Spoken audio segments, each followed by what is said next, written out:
আসসালামু আলাইকুম, hello everyone, welcome back to my new video.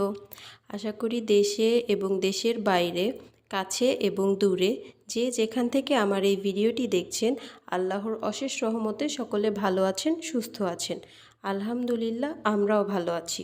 কম বেশি প্রায় সকলেই আমরা সুন্দর থাকতে চাই, আর এর জন্য কত কিছুই না করি। বিশেষত মেয়েরা সুন্দর থাকার জন্য আমরা পার্লারে যাই, খরচাও করি অনেক টাকা, অথচ এমন অনেক ঘরোয়া পদ্ধতি আছে যেগুলো ব্যবহার করে আমরা পার্লারে না গিয়ে কিংবা দামি কসমেটিক্স না ব্যবহার করেও দিব্যি সুন্দর থাকতে পারি। যেমন ভাতের মাড়। কি অবাক হচ্ছেন? ভাতের মাড় দিয়ে আবার রূপচর্চা করা যায় নাকি? আমরা তো মাছে ভাতে বাঙালি, তো সবার ঘরেই নিশ্চয়ই রোজ ভাত রান্না করা হয়। তো ভাতের মাড় বা ফ্যান আমরা যে নামেই বলি না কেন, এটাকে তো আমরা ফেলে দিই, কিন্তু এটা আমাদের ত্বকের জন্য অনেক উপকারী একটি উপাদান। আমি আজকে আপনাদের এটাই দেখাবো, ভাতের মাড় দিয়ে কিভাবে আপনারা ঘরে বসে রূপচর্চা করতে পারেন। আজকে আমার এই জন্য লাগবে ভাতের মাড়, মধু, বেসন। মাত্র 3টি উপকরণ দিয়ে আজকে আমি একটি রেমেডি বানিয়ে আপনাদের দেখাবো। ভাতের মাড় আমাদের ত্বককে ভেতর থেকে পরিষ্কার করে। মুখের ত্বকে যেই ছোট ছোট ক্ষত থাকে তা সারাতে ভাতের মাড় খুবই উপকারী। ভাতের মাড় আমাদের ত্বককে ফর্সা করতে সাহায্য করে। ভাতের মাড় আমাদের ত্বককে টোনার হিসেবে কাজ করে।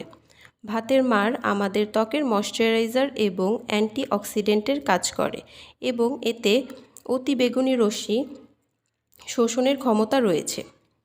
ত্বকে হাইপার পিগমেন্টেশন ও বয়সের ছাপ পড়া রোধ করে।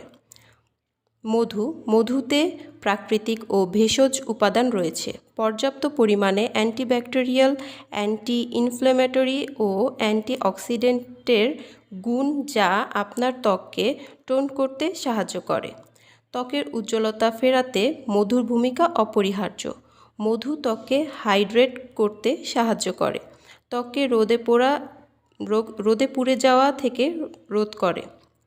অকাল বার্ধক্য প্রতিরোধ করে। ক্লিনজার হিসেবে কাজ করে।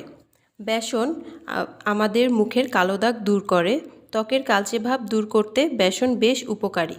এতে বিভিন্ন খনিজ পদার্থ, ক্যালসিয়াম, আয়রন, ভিটামিন সি সহ আরও অনেক উপাদান রয়েছে, যা আমাদের ত্বক উজ্জ্বল করতে সাহায্য করে। আমি এখন 2 টেবিল চামচ ভাতের মাড় নিয়েছি। ঠান্ডা করা ভাতের মাড় নিতে হবে, গরম ভাতের মাড় নেওয়া যাবে না। তার মধ্যে 1 চামচ পরিমাণ বেসন এবং 1/2 চামচ পরিমাণ মধু নিয়েছি। এখন আমার এই 3টা উপকরণকে ভালো করে মিক্স করতে হবে। আপনারা যারা আমার ভিডিওটি এ পর্যন্ত দেখে ফেলেছেন তাদেরকে অনুরোধ করব, আপনারা ভিডিওটি স্কিপ না করে ফুল ভিডিওটি দেখবেন। আশা করি আপনাদের উপকারে আসবে। আপনাদের যদি আমার আজকের ভিডিওটি ভালো লেগে থাকে তাহলে অবশ্যই আমাকে সেটা কমেন্টের মাধ্যমে জানাতে পারেন।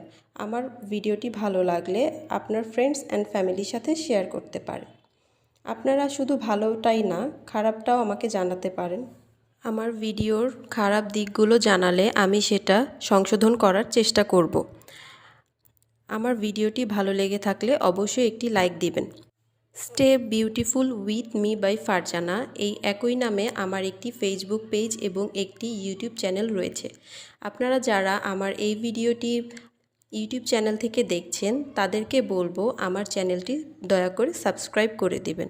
আর যারা আমার ভিডিওটি ফেসবুক পেজ থেকে দেখছেন তারা আমার পেজটিকে ফলো করে রাখবেন। এতে করে আমি যখনই কোনো নিউ ভিডিও আপলোড করব আপনারা সাথে সাথে আপনাদের ফোনে নোটিফিকেশান পেয়ে যাবেন আর আমার ভিডিওটি দেখতে পারবেন। আশা করছি এইরকম আরও অনেক ভিডিও দিয়ে আপনাদের হেল্প করতে পারবো। ভিডিওতে আপনারা যেভাবে দেখতে পাচ্ছেন আমি আমার হাতে অ্যাপ্লাই করে নিচ্ছি ফেস প্যাকটি। আপনারা চাইলে আঙুলের সাহায্যে অ্যাপ্লাই করতে পারেন। আমি একটি মেকআপ ব্রাশের সাহায্যে অ্যাপ্লাই করে নিচ্ছি। আমি যেহেতু ন্যাচারাল পদ্ধতিতে আপনাদের স্কিন ট্রিটমেন্ট দেখাই, তো এগুলো কোনো ক্ষতিকর কেমিক্যাল নেই। এগুলো আস্তে আস্তে আপনার স্কিনে কাজ করবে। এমন না যে আপনি একবার অ্যাপ্লাই করলেই আপনার অনেক ফর্সা হয়ে যাবেন বা অনেক পরিবর্তন হয়ে যাবে, এমন কিছু না। তো এটা ভালো ফলাফল পেতে অবশ্যই আপনাকে সপ্তাহে 2 থেকে 3 দিন ব্যবহার করতে হবে। আপনারা যখনই ফেসে অথবা চুলে আপনার কোনো প্যাক লাগাবেন তখন আপনারা চেষ্টা করবেন ফেসটাকে ক্লিন করে নিতে, কারণ যদি ফেসে ময়লা থাকে, মানে ময়লা মুখের মধ্যে আপনি যতই ভালো ফেস প্যাক লাগান বা ময়লা চুলের মধ্যে, তেলওয়ালা চুলের মধ্যে আপনি যত ভালো প্যাক লাগান সেটা কোনো কাজ করবে না। ফেসটা প্রথমে ক্লিন করে নিতে হবে, তারপরে ফেসটাকে মুছে তারপরে যে কোনো প্যাক অ্যাপ্লাই করতে হবে। এটা যে কোনো ফেস প্যাক মুখে অ্যাপ্লাই করার পরে আপনারা চেষ্টা করবেন কথা না বলতে, কিছু না খাওয়ার জন্য। তাহলে দেখা যাবে আপনাদের মুখে বলিরেখা পড়ে যাবে, কারণ এটা যখন শুকিয়ে আসে তখন কথা বললে ওই দাগগুলো মুখে পার্মানেন্ট হয়ে যায়। সো যতক্ষণ আপনারা মুখে কোনো রাখবেন চেষ্টা করবেন কারোর সঙ্গে কথা না বলতে, কোনো খাবার না খেতে। আশা করি আমার ভিডিওটি আপনাদের ভালো লেগেছে। আজকের মতো এই পর্যন্তই। সবাই ভালো থাকবেন, সুস্থ থাকবেন। আল্লাহ হাফেজ।